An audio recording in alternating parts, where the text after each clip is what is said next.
안녕하십니까. 오늘 칼빈의 기독교의 제2권 구주 하나님에 대한 지식 제9장 그리스도는 율법 아래에서 유대인들에게 알려졌으나 복음 안에서 더 분명하게 알려주셨다. 1절입니다. 구약의 약속대로 성취된 그리스도의 은혜. 그리스도에 대한 구약 백성들과 신약 성도들의 이해. 구약 시대에는 특별히 아브라함 언약 가운데 그리스도가 계시되었는데요. 그래서 아브라함 믿음의 조상이라 하고, 또 그래서 그 이후에 이제 모세 시대가 되면 이스라엘 백성에게 율법이 주어지죠. 그리고 그 율법은 그리스도를 비춰주는 몽학 선생이 됩니다. 특별히 의식법과 사회법은 십계명의 두 돌판을 지지해주는 일종의 지지대 같은 역할을 하죠. 그러나 예수 그리스도께서 오심으로 십계명을 지지해주던 당시에 종교법이라 할 수 있는 의식법과 사회법이 폐지됩니다. 그것은 레이지파의 희생제사가 예수 그리스도를 비춰주는 모형과 그림자였다는 것입니다. 그래서 구약 백성들도 그리스도를 바라봤고 그리스도께서 오시기를 간절히 기다렸어요.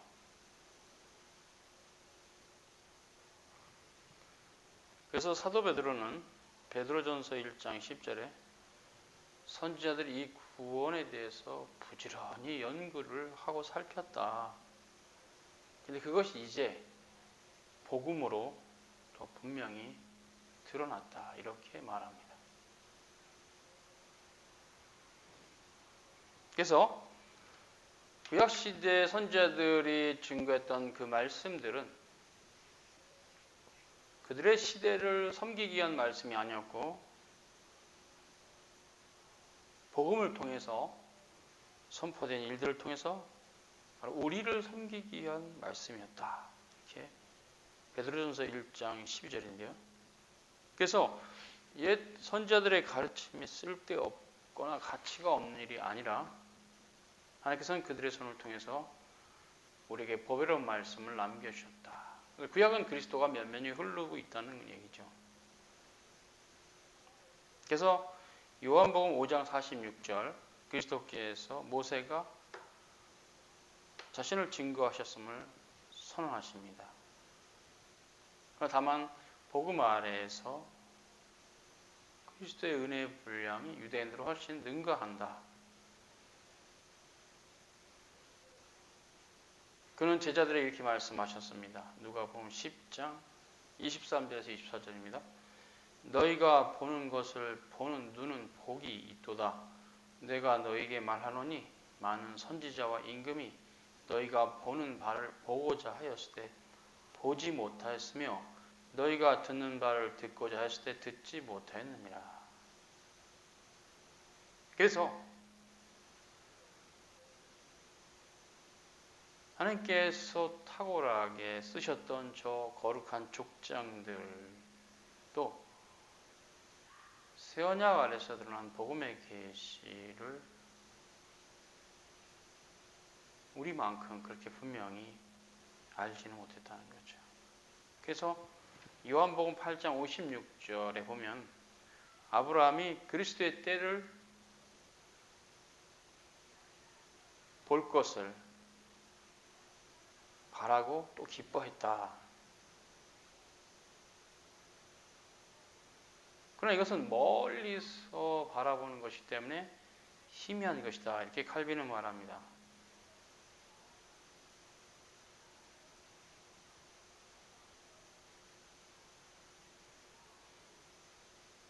보다 칼빈은 히브리서 기자의 말을 가져오는데 히브리서 1장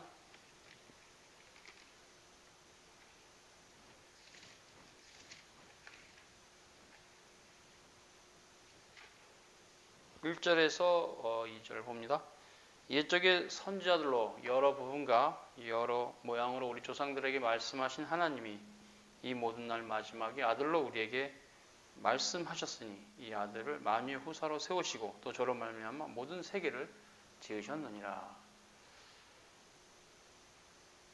히브리서 기자는 그러니까 결국 선지자들이 증거했던 그 계시는 그리스도에 대한 계시였고 그 그리스도는 마지막 날에 우리에게 오셔서 자신을 드러내셨는데 그분은 모든 세계를 지으신 하나님이시다.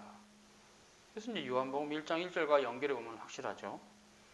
그래서 3절에 이는 하나님의 영광의 광채시요 그 본체의 형상이라 그의 능력의 말씀으로 만물을 붙드시며 죄를 정결케 하시는 일을 하시고 높은 곳에 계신 위엄의 우편에 앉으셨다. 그리스도의 구속사역과 성취, 부활, 승천을 말하죠. 우리는 이 본문에서 히브리서 1장 1절과 2절 보면서 신구약 실체의 통일성의 교리를 봅니다. 구약의 계시가 신약의 계시와 경륜상의 차이는 있으나 본질적으로 같다. 구약은 예표와 모형과 그림자가 되고 신약은 그 모든 것을 종합하고 결론을 내었던 실체가 된다. 우리 구주 예수 그리스도께서 실체가 되시죠.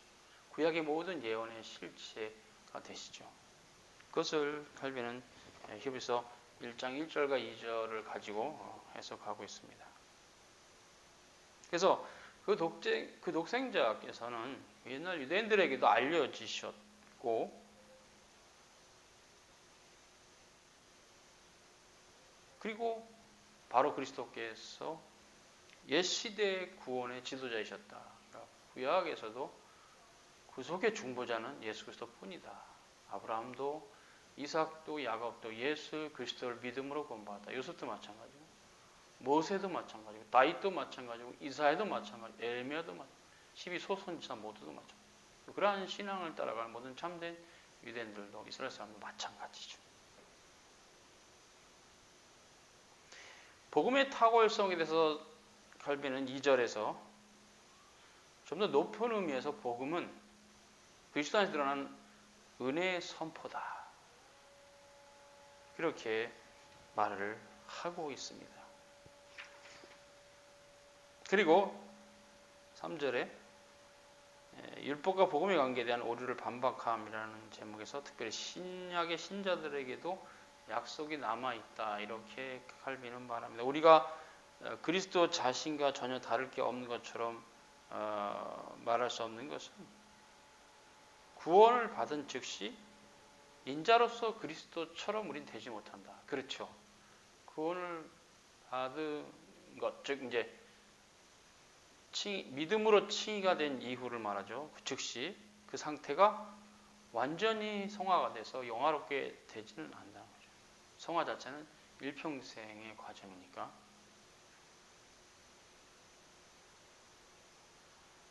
그래서 그리스도께서 베푸신 은혜를 믿음으로 의롭게 된 그 상황에서 그 상태에서 다 소유하고 있다는 식으로 이해하면 안 된다는 얘기죠. 이게 중요한 겁니다. 즉 성화가 남아있다. 즉 이런 부분에 있어서 많이 이신칭의 교리가 잘못 쓰이는 것 같아요. 나 예수 믿고 구원받았다. 맞죠? 그 말 자체는 맞아요. 그럼 끝난 거냐? 아니죠. 구원이 시작된 거죠. 구원은 이미 받은 것이고 지금 날마다 받고 있고 하늘나라에서 최종적으로 완성된 형태로 받을 것이에요. 그래서 구원은 과거적이며 현재적이고 미래적이에요. 총체적으로 하나님 안에 감춰져 있고 믿음으로만 우리에게 주어진 것이고 날마다 또 그것이 새로워지는 것이 성화 가운데 있기 때문에 성화가 또 되게 중요한 교리가 되죠. 성화론이. 근데 많은 경우에 물론 제 개인의 경험에 불과하지만 많은 경우에 제가 경험한 크리스찬들은 예수 믿으면 다 끝난 거다라고 생각하는 분들이 있어요. 그래서 더 이상 하나님의 말씀도 보지도 않고 기도도 하지도 않고 예수 믿고 다 끝났는데 어차피 그 다음에는 이제 하늘나라 가서 이제 상급은 뭐 내가 열심히 노력하는 거 있는데 뭐 노력 안 해도 어차피 노력 안 해도 어차피 뭐 구원을 받았다는 식으로 이해하는 약간 반율법주의적인 성향이 있는 그리스도인들을 봅니다. 근데 그건 아니죠. 그 순간에, 칭의된 순간에 그리스도께서 베푸신 은혜를 다 소유하고 있다는 식으로 생각하는 것은 잘못이다. 칼빈이 이렇게 말하고 있어요. 이제 바울의 로마서 8장 24절을 인용하면서, 그럼 바울이 우리가 소망으로 구원을 얻었다라는 말을 바울이 한 게 거짓말이 된다. 그리스도를 믿음으로 즉시 사망에서 생명으로 옮겼다는 말은 나도 분명히 사실로 인정하지만, 이제 바울의 말을 가지고 이제 칼빈이 해석한 겁니다. 이거는 바울의 말을 가지고 칼빈이 그리스도 믿으면 저기 생명으로 간다는 거 나도 인정한다. 그리스도 예수 안에 있으면 새로운 피조물이야. 이전 것을 지나갔으니 보라 새 것이 떴다. 인정한다 그거. 그러나 요한의 말을 살펴봐라 하면서 요한일서 3장 2절을 가지고 이제 그 의미를 해석하자 잡으세요. 우리가 지금은 하나님의 자녀라. 장래에 어떻게 될지는 아직 나타나지 아니하였으나 그가 나타나시면 우리가 그와 같을 줄을 아는 것은 그의 참 모습 그대로 볼 것이기 때문이다. 자, 이것을 이제 좀 해석하면 이런 식이에요. 이 본문의 의미는, 자, 우리가 지금은 하나님 자녀이긴 하지만 장래에 우리가 어떻게 될 것은 아직 나타난 게 아니다. 우리의 성화는 아직 남아있다. 죽을 때까지 계속 성화될 것이기 때문에 어떤 형태건 그 성화의 방식도 다양하고 각 사람마다 다 그래서 뭐 어떤 형태라 이렇게 단정 지을 수 없게 있는 형태로 장래의 형태로 남아 있는데, 결국 이제 그가 나타나시면 우리가 그와 같을 줄 안다. 즉 그에 나타나시면 재림 말합니다. 근데 재림이 이제 우리가 종말이라고 에스카톨로지를 하는데, 이게 근데 두 가지가 있죠. 개인적 종말과 보편적 종말. 그가 나타나신 것은 보편적 종말이죠. 이 세상의 끝입니다. 주님께서 다시 오시면. 그런데 개인적 종말도 있어요. 프라이빗 에스카톨로지, 즉 우리의 죽음은 한 사람 한 사람이 각자 죽어가는 시기가 다 다른데 태어난 나이 따라 좀 다르고, 또 그렇다 해서 또 태어난 순서대로 죽는 것도 아니고 아주 다양하죠. 언제인지 아무도 몰라요. 그런데 그 프라이빗 에스카톨로지, 개인적 종말의 때도 보편적 종말의 때와 효과는 같아요. 주님이 이 땅에 오시나 우리가 주님께 가나 결과는 마찬가지예요.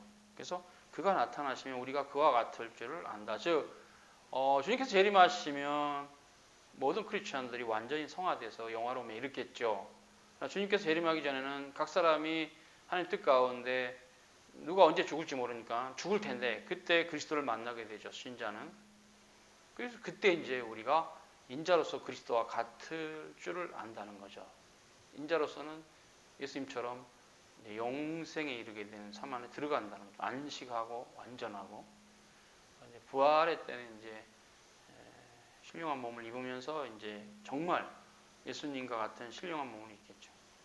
그의 참 모습 그대로 보게 된다. 그때는 죽음의 때니까 개인적 종말과 관련해서는 죽음의 때이기 때문에 모든 이 땅에 살아있는 신자들은 아직도 남아있죠. 그러다가 이제 주님께 때가 되시면 오시면, 주님께 재림하시면 그때는 이제 살아있는 자는 홀연히 변화되죠. 물론 그 전에 죽어있는 자, 주 안에서 잠자는 자가 먼저 부활을 할 것입니다. 그리고 신령한 몸을 입게 되겠죠. 그리스도께서는 복음 안에서 지금 우리에게 영적인 은혜들을 충만히 베푸시지만 그것들을 온전히 누리는 일은 우리가 썩어진 육체를 벗고 우리보다 먼저 가신 그리스도의 영광으로 변화될 때까지 소망의 부활에 감춰 있는 것이다. 우리보다 먼저 가셨죠. 사도들보다 먼저 주님이 하늘로 가셨죠.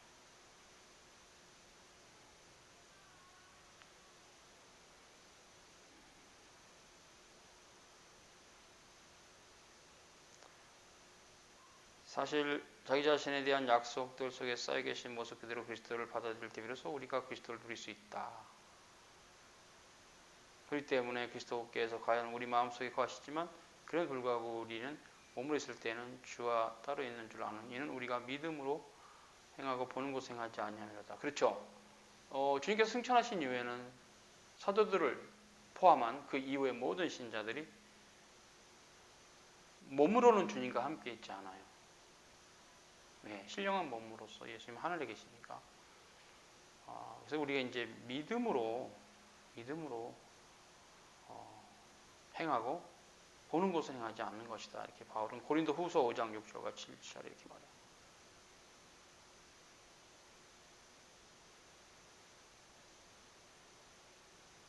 하늘의 완전한 생명과 관계되는 모든 것을 우리가 이미 그리스도 안에 소유하고 있으나 아직 눈으로 보지 못하는, 그렇죠? 지금 시대 모든 신자들은 주 1세기에 승천하신 예수님을 눈으로 본 적이 없어요. 믿음으로만 보고 또 믿음으로 볼 수 있어요. 그래서 11장 1절 구약 시대 분들도 믿음으로, 그렇죠? 그래서 11장 1절은 믿음으로가 반복되어 있죠. 11장은 그 의미가 그거죠. 믿음으로. 그때도 그랬다는 거예요. 예수님 오시기 전에도 믿음으로 예수님을 받고, 오신 이유는 이제 승천하셨는데 몸으로 지금 우리 옆에 계시지 않기 때문에 보지 못해도 믿음으로는 그분을 볼 수 있다.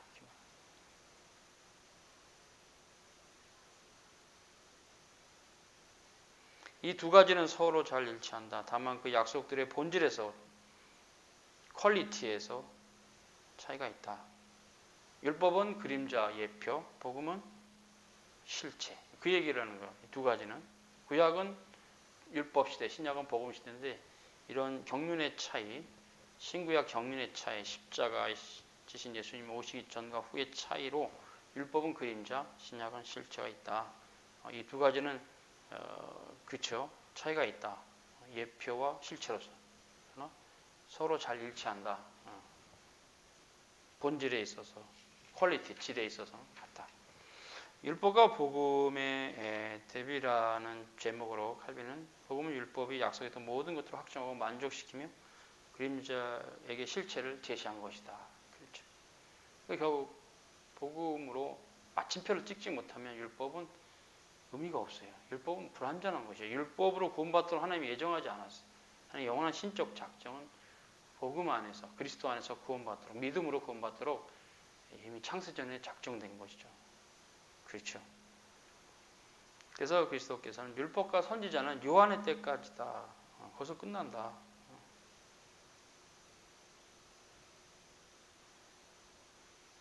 바울은 복음을 모든 믿는 자에게 구원 주신 하나님의 능력이라고 말했습니다. 근데 그것은 율법과 선지자들에게 이미 증거받은 것이다. 예수 그리스도죠. 세례 요한의 위치는 그러므로 세례 요한은 율법과 복음의 사이에 서서 양쪽 모두에게 관계하는 하나의 중간적 위치를 취하고 있다. 칼빈이 이렇게 말합니다. 그는 그리스도를 가리켜 죄를 씻기 위해 제물로 드려진 하나님의 어린 양이라고 불렀고, 즉 세례 요한은 예수님을 지나가실 때 예수님이 보라 세상 죄를 지고 가는 하나님의 어린 양이다. 이렇게 했죠. 복음의 핵심이죠. 복음의 핵심이죠. 주님께서 우리 죄를 십자가 지시고 부활하실 것이니까. 그러나 이제 세례 요한은 예수께서 부활하심으로써 그 보여주실 그 권능과 영광의 모습에 대해서는 아는 바가 없었어요. 아는 바가 없었어요. 그래서 말한 적이 없어요, 세례 요한은. 오히려 이제 주님의 부활까지도 봤던 사도들이 이제 바울도 마지막 받고 예수님의 부활을 증거했죠. 그래서 예수 그리스도께서는 세례 요한이라도 사도들에게는 미치지 못한다고 말씀하셨어요. 그게 바로 마태복음 11장 11절이라 라고 칼빈이 말했죠. 여자가 낳은 자 중에 세례 요한보다 큰 이가 일어남이 없다. 그러나 천국에서는 극히 작은 자라도 그보다 크다. 이 본문을 칼빈은 이 맥락에서 봐야 된다.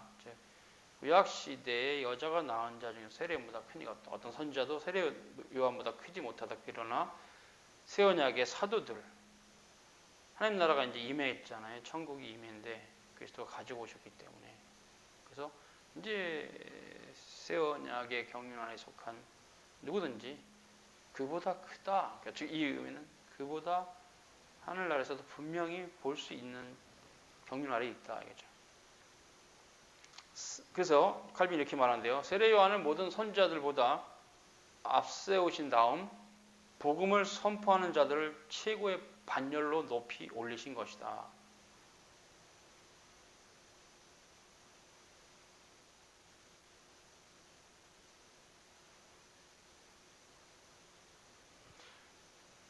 요한이 시작한 일을 후에 그리스도께서 승천하시는 사도들이 훨씬 더 분명하게 성취시키셨죠.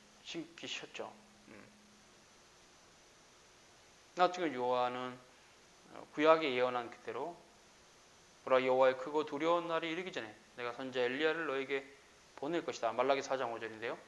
그 말씀을 따라 그런 예언을 따라 와서 그리스도를 이스라엘 가운데 증거하고 살아가셨죠. 그래서 요한을 비추이는 등불이라고 요한복음 5장 35절에 예수님께서 말씀하셨어요. 그래서 그 요한이 그리스도를 참빛 대신 그리스도를 유대인 가운데 이스라엘 가운데 드러내셨으나 아무도 깨닫지 못했어요. 그 부분을 사도 요한이 요한복음 1장에서 말하죠. 요한복음 1장. 거기 요한복음 1장은 태초에 말씀이 계신다.